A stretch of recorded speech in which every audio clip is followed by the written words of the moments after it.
Radio Clarín. Radio Clarín de Colombia.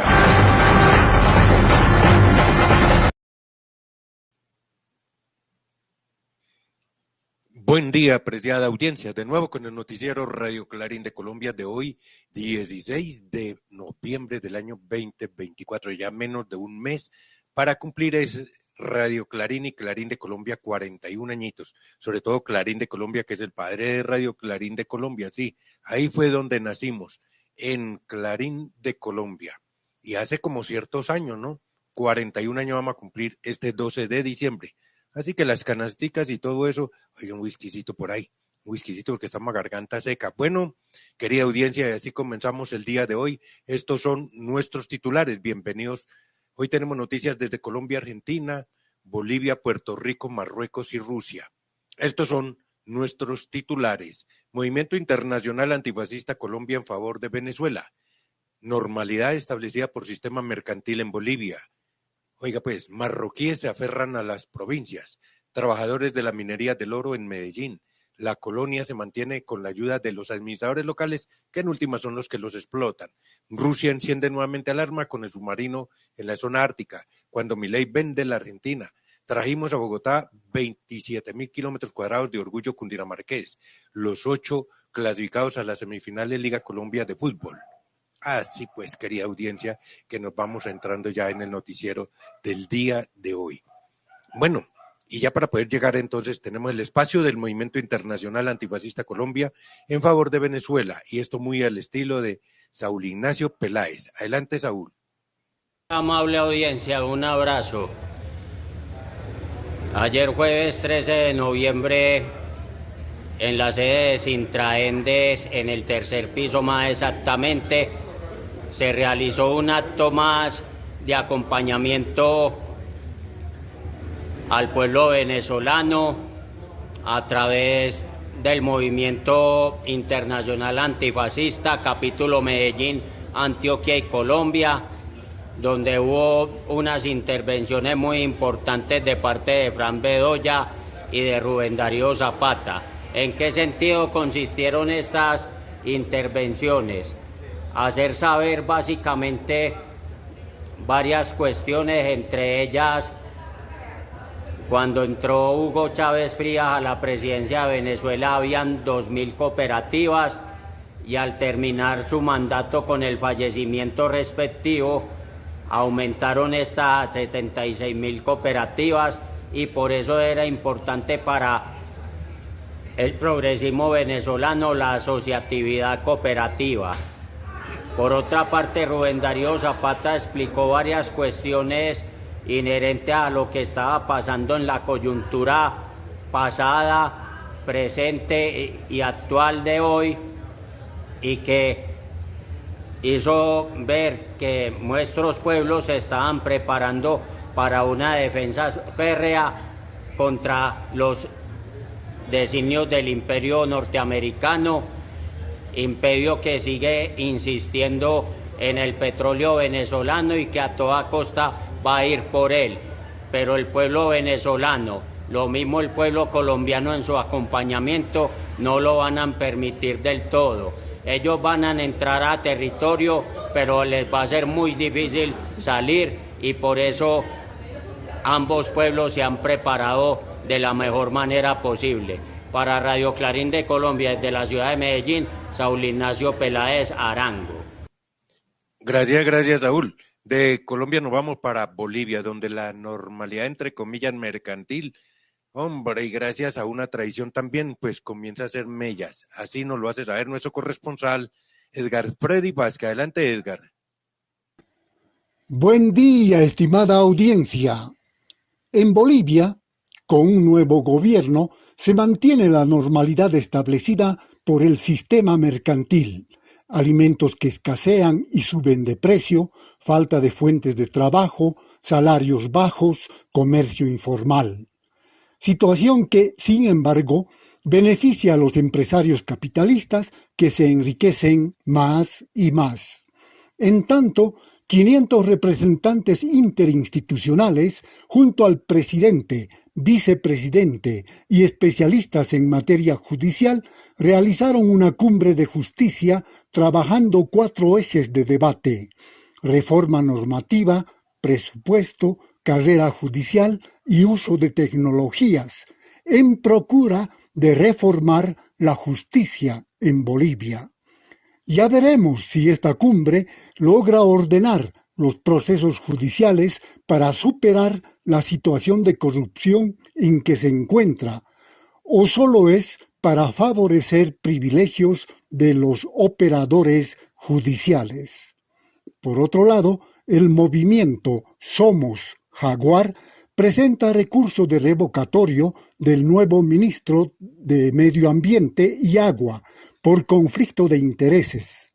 Oscar Mario Justiniano es un agronegociante que, como ministro, pone en riesgo la justicia ambiental por su intención de llevar a cabo una productividad desmedida, vulnerando el medio ambiente. Y reaparece Evo Morales, acusando a Jaime Paz Zamora de querer asesinarlo.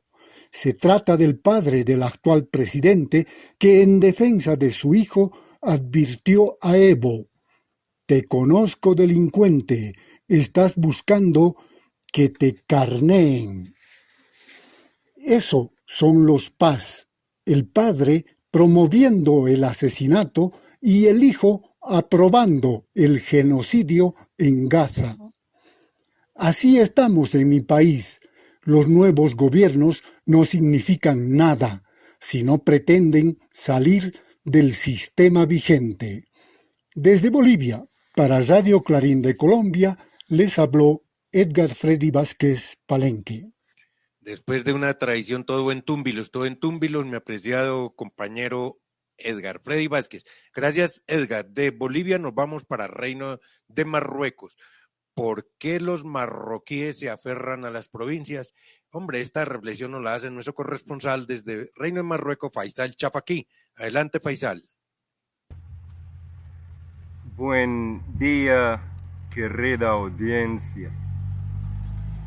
¿Por qué los marroquíes se aferran a sus provincias saharauis del sur? Recientemente ha resurgido el conflicto fabricado conocido como el conflicto del Sahara, decretado por la ONU y magnificado por algunos medios de comunicación.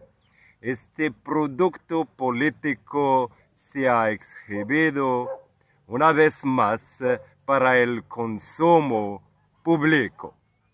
La realidad es otra.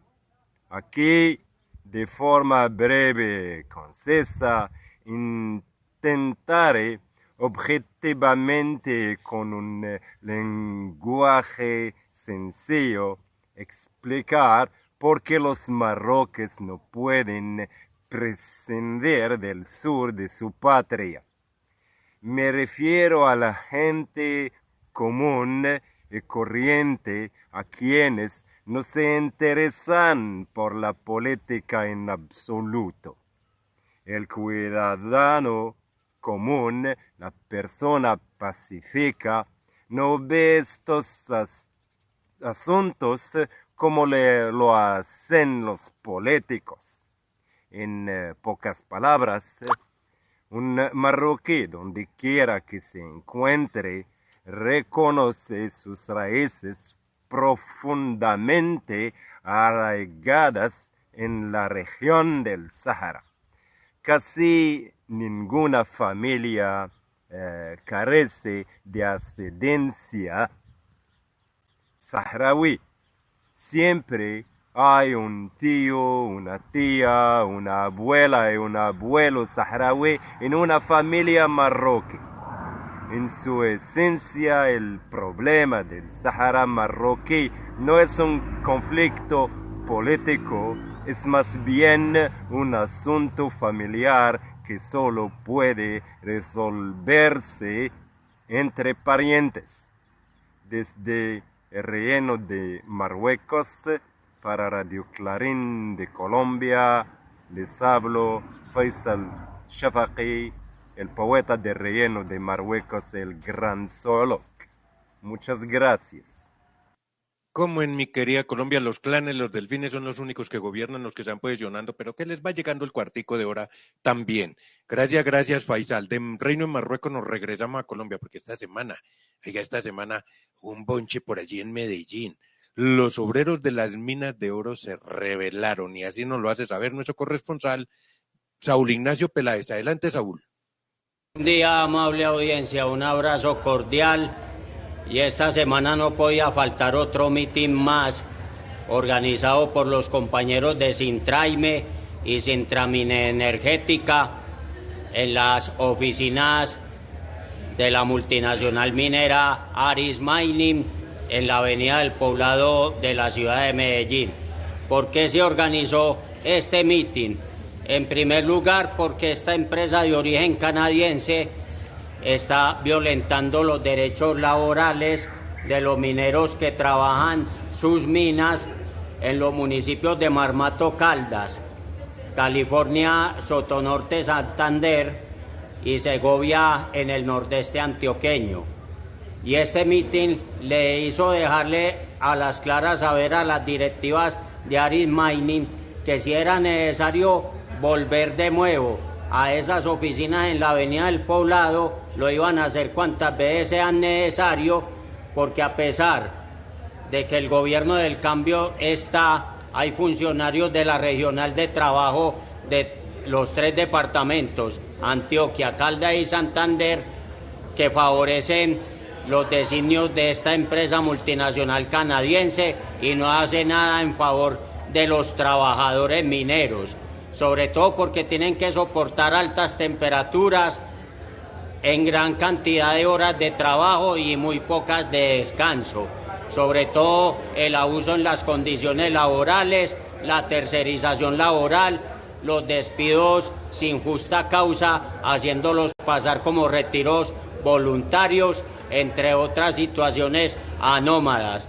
Esto no solamente se repite en los temas de minería, sino en las otras fases empresariales e industriales que ya hemos visto durante mucho más tiempo.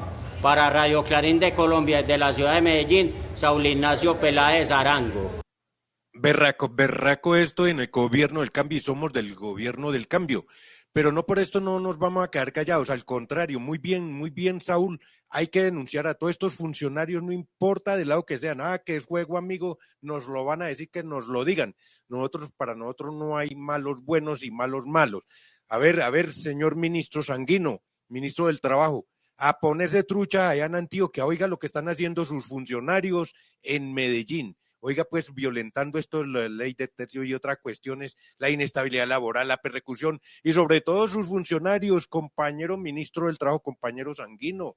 Ojo, ¿cómo así, según nuestro colega reportaje ahí, son los que protegen a la patronal? Oiga, pues, no, pues están de pláceme, ganaron habiendo perdido. Gracias, Saúl Ignacio. Sí, antes que me lo digan, aquí le damos madera al que se la merece.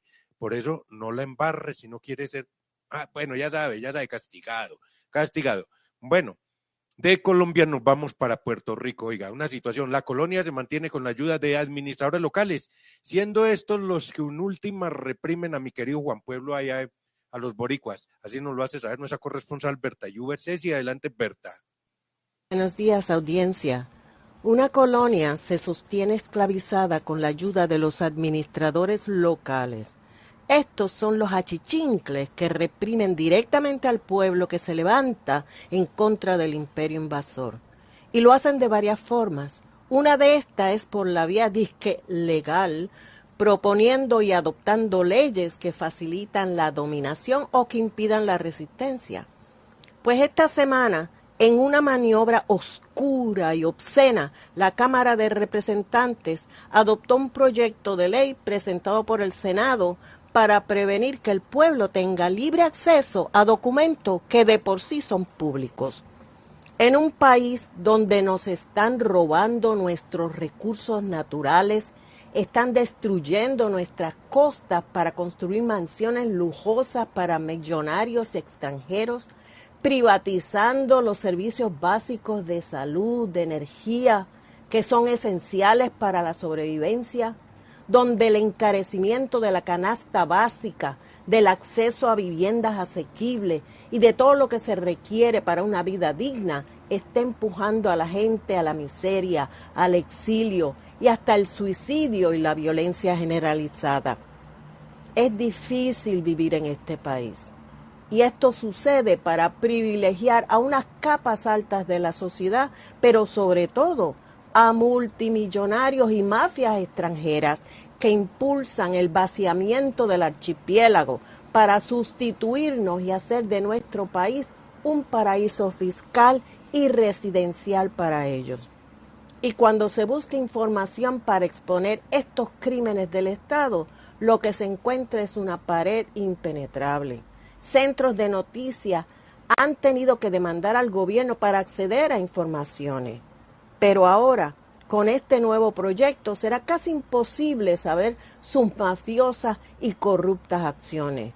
Han sustituido la ley de transparencia y procedimiento expedito para el acceso a la información pública que se aprobó en el año 2019 para establecer una política pública para facilitar el acceso a la información pública, con una que establece barreras impenetrables. Se hizo sin vistas públicas, porque aunque se convocaron, no aceptaron a la mayoría de las organizaciones y a las personas interesadas en testificar en contra de la medida. La aprobaron como ladrones en la noche, al final de una sesión con votaciones aceleradas. Y aunque dicen que se discutirá pronto, sus acciones reflejan lo obvio, que su propósito es prevenir el acceso. Pero la última palabra la tendrá el pueblo con sus acciones. Ya sea más temprano o más tarde, el pueblo vencerá. Desde Puerto Rico para Radio Clarín de Colombia, les habló Berta Yuberchechi. El pueblo vencerá, porque ya el pueblo no le está copiando es de nada al amo. Olvídense, el pueblo se fue con toda. Recuerdan que hace 8 días les decíamos, en el anterior noticiero les decíamos que se reunieron unas potencias, China, Corea del Norte, Irán y Moscú, y eso nada más puso a sudar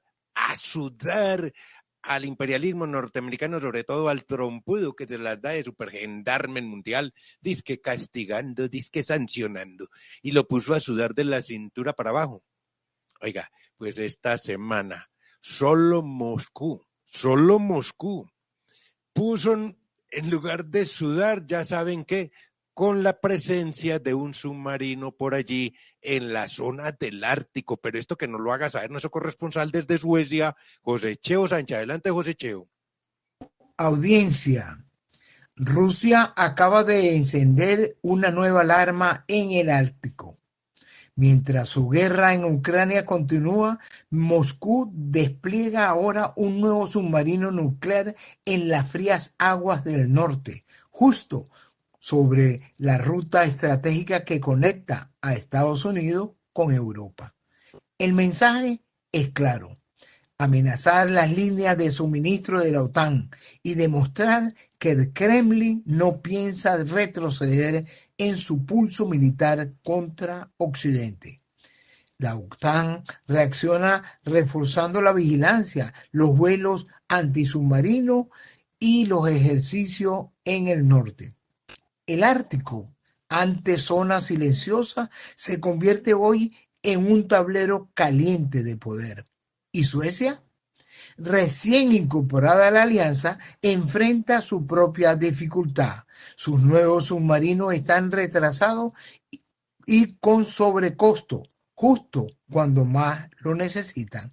La pregunta es inevitable: ¿responderá la OTAN con la firmeza necesaria frente a esta nueva maniobra rusa?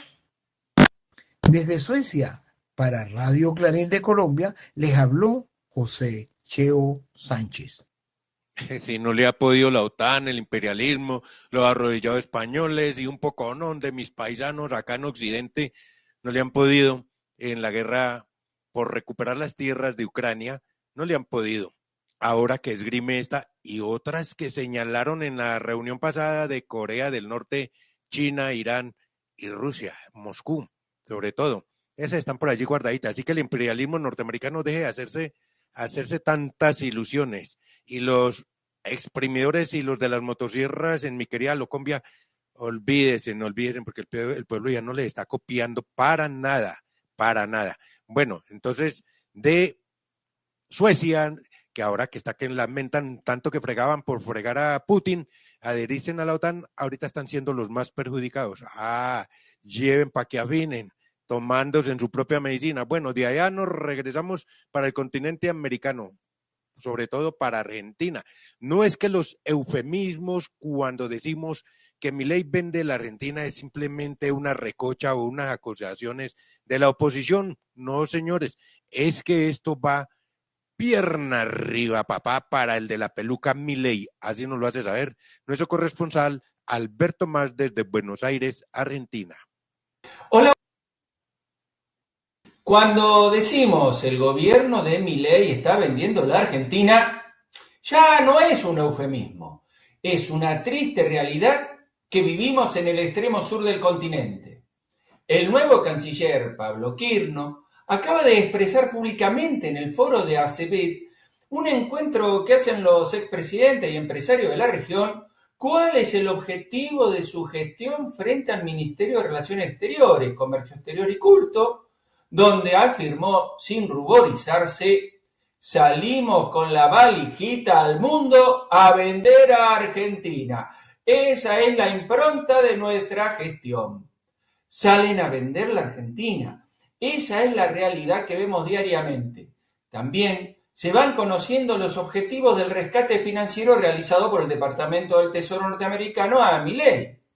El uranio, el litio, la energía nuclear serían parte de la letra chica del acuerdo, además del seguidismo obsecuente a la política global de Washington y ahora ante la actitud de Trump de denunciar al gobierno sudafricano como tiranía comunista y violador de derechos humanos de los blancos para no concurrir a la cumbre del G20 en Johannesburgo, y allí Milei tampoco irá, como muestra de sumisión total a la política exterior argentina, a la estadounidense. En la semana que pasamos, arribó a la Argentina Peter Lamelas, el nuevo embajador norteamericano, el que, por sus declaraciones previas en su aprobación en el Senado estadounidense, se cree un virrey en funciones. Cubano de nacimiento, afirmó: mi función consiste en salir al campo y asegurarme de que erradicaremos la corrupción y apoyamos al gobierno de Milei. Asegurarnos de que Cristina Kirchner reciba la justicia que se merece. Y trabajaré día y noche para hacer grande a la Argentina nuevamente. Limitar la influencia china en ámbitos estratégicos y recorreré el territorio para conversar directamente con los gobernadores sobre la explotación de los recursos naturales por parte de empresas estadounidenses. En una clara injerencia en la política interna, y algo que los medios hegemónicos y el Congreso Nacional dejaron pasar por alto, como algo natural que puede ocurrir. Mientras se destruye la economía y la autonomía nacional, el Poder Judicial se acomoda a los aires mal llamados libertarios y absolvió a todos los acusados por la represión contra los obreros de Asindar del año 1975, cuando las Fuerzas Armadas ocuparon la ciudad de Villa Constitución, acusando a la dirigencia gremial de subversivo. Desde Argentina, reportó Alberto Más para Radio Clarín de Colombia. Gracias, Alberto, allá en la hermana República de Argentina. De Argentina nos regresamos para Colombia. Oiga, esta semana se dio el Festival FES, este festival convocado por el gobernador de Cundinamarca, estoy en Colombia, Jorge Emilio Rey Ángel. Oiga, fue impresionante el aforo, la gente por fuera, nada más los vehículos que llegaron de los 116 municipios trayendo desde los más apartados rincones del departamento. Comenzaba la fila así como llegaron, porque no podían caer en cualquier lugar. Trataron de orillarse para dejar los pasajeros, los invitados a Bogotá en la Festival Fest. Comenzaba esta fila de vehículos allí estacionados desde mucho más abajo de la carrera 60, superó la carrera 30 o la NQS, Movistar Arena, todo eso, y los otros que no alcanzaron a quedar por ahí porque no tenían dónde más dejar a sus invitados, porque no los podían dejar tampoco tan lejos, pues les tocó, dejen a orilladitos ahí de carrerita y corran a buscar parqueaderos u orillas en las vías principales para en otro lugar. Más de 10,000 o 15,000 personas estaban solo en el momento de la inauguración de este festival Cundinamarca Fest año 2025. Fue impresionante, más de 10,000 personas allí solamente en la playa o donde estaba la tarima principal y el gobernador Jorge Emilio Rey interviniendo. Así nos lo hace saber nuestra corresponsal, colega, nuestra amiga y aliada allá en la Oficina de Prensa y Comunicación de la Gobernación de Cundinamarca, Aiza Trujillo Laguna. Adelante, Aiza. Asesora de Prensa y Comunicaciones de la Gobernación de Cundinamarca, para informarles todo lo que acontece en el momento. Con un mensaje cargado de identidad y orgullo, el gobernador Jorge Rey dio apertura oficial a Cundinamarca Fest, el festival marca región más grande del país, que reúne en Bogotá la riqueza cultural, productiva, turística y ambiental de los 116 municipios del departamento. Escuchemos al gobernador.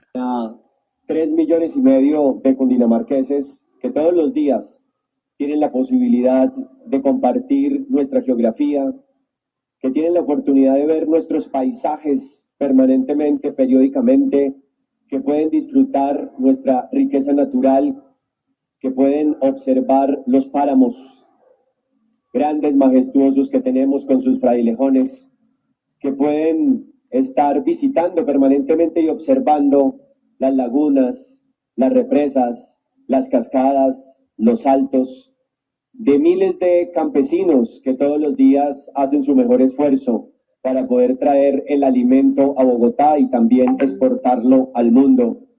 De todo lo que produce nuestra tierra, como las flores que se exportan, el 85% de las flores que llegan al mercado americano, europeo, asiático, son de Cundinamarca, como también todos esos campesinos que trabajan en las minas de carbón o que trabajan extrayendo la esmeralda que lucen en muchas partes del mundo y llevan un pedazo de Cundinamarca, pero también los que disfrutan todos los días el café, los cafés especiales, los que han podido tener la oportunidad permanentemente de tener avistamiento de oso de anteojos, de venados de cola blanca, de las zarigüeyas que permanecen en gran parte de nuestra sabana y en climas fríos, de todo lo que significa nuestra biodiversidad, de la majestuosidad también que produce este territorio en términos hídricos. Todo eso que nuestros campesinos, que nuestro territorio ve a diario, es lo que quisimos traer a Bogotá. 27,000 kilómetros cuadrados de paisajes, de gastronomía, de competitividad, de proyectos emblemáticos, van a estar desde hoy hasta el día domingo entregados a Bogotá. 27,000 kilómetros cuadrados que se convierten en 150,000 metros cuadrados escenográficos que espero ustedes puedan ver y conocer. ¿Vale? La edición 2025 destaca además una agenda académica con expertos nacionales e internacionales, experiencias comunitarias lideradas por mujeres, jóvenes campesinos e indígenas. La gobernación invita a los ciudadanos a participar en esta celebración que no tiene ningún costo y sin duda alguna es el mejor plan para disfrutar del puente en Bogotá. Les informó Aiza Trujillo Laguna. Gracias, colega, amiga Aiza Trujillo Laguna, en la Oficina de Prensa y Comunicación de la Gobernación de Cundinamarca. Nos vamos ahora para Medellín nuevamente, donde nuestro corresponsal Saúl Ignacio Peláez se nos viene con los 8 clasificados a la semifinal de Liga Colombia de Fútbol Clausura. Además de la clausura, adelante Saúl, lo escuchamos. Buen día, amable audiencia, un abrazo cordial. Y esta semana no podía faltar otro mitin más, organizado por los compañeros de Sintraime y Sintramine Energética, en las oficinas de la multinacional minera Aris Mining en la avenida del Poblado de la ciudad de Medellín. ¿Por qué se organizó este mitin? En primer lugar, porque esta empresa de origen canadiense está violentando los derechos laborales de los mineros que trabajan sus minas en los municipios de Marmato, Caldas, California, Sotonorte, Santander y Segovia en el nordeste antioqueño. Y este mitin le hizo dejarle a la amable audiencia, mientras se aguarda por el partido de vuelta. Querida audiencia, Saulito se nos estaba repitiendo, es sobre el deporte. De la semifinal de la Copa Colombia entre América de Cali y Atlético Nacional para el domingo 16 de noviembre en el Estadio Pascual Guerrero, y se define el ganador de esta serie para jugar la final contra Deportivo Independiente Medellín. Llegó la fecha 20 de la Liga Betplay 2 y se definieron los 8 clasificados. Santa Fe, que estaba en principio eliminado en esta fecha, le ganó 1-0 a Alianza Valledupar y terminó entrando con 32 puntos en séptimo lugar, dejando el último puesto al América de Cali, que perdió por 3-0 con Independiente Medellín, y que al este último equipo ganar dicho partido quedó en primer lugar de la tabla general del segundo torneo y por ende con el primer cabeza de serie, con la ventaja deportiva para el cuadrangular A, que lo va a integrar con Atlético Nacional, Junior de Barranquilla y América de Cali, por supuesto. En el segundo cuadrangular B, Deportes Tolima está por ventaja deportiva al haber quedado segundo detrás de Independiente Medellín en la tabla de clasificación de esta segunda temporada, y juega contra Fortaleza Seid, Independiente Santa Fe y Atlético Bucaramanga. Los ganadores de ambos cuadrangulares jugarán la final de la Liga Betplay 2 o Liga Colombiana de Fútbol del segundo semestre en las primeras fechas del mes de diciembre, y es el segundo cupo a la Copa Libertadores de América que se define con esta final. Para Radio Clarín de Colombia, desde la ciudad de Medellín, Saúl Ignacio Peláez Arango. Gracias, mi estimado Saúl Ignacio Peláez, allá en la ciudad de Medellín. Bueno, querida audiencia, y así es como hemos venido llegando también a la final de esta emisión. Nos estaremos mirando lógicamente un próximo día. Felicidades, hasta la próxima. No olviden, pueden ir separando sus espacios, quedan pocos para Radio Clarín de Colombia. Inicialmente no los estamos cobrando, así que contáctenos 311-261-3094, 311-261-3094. Ya se me estaba trabucando el trabuco, qué pena, querida audiencia. Nos vemos, es que da tristeza tener que terminar por el día de hoy. Este es un noticiero. ¡Felicidad! Radio Clarín de Colombia.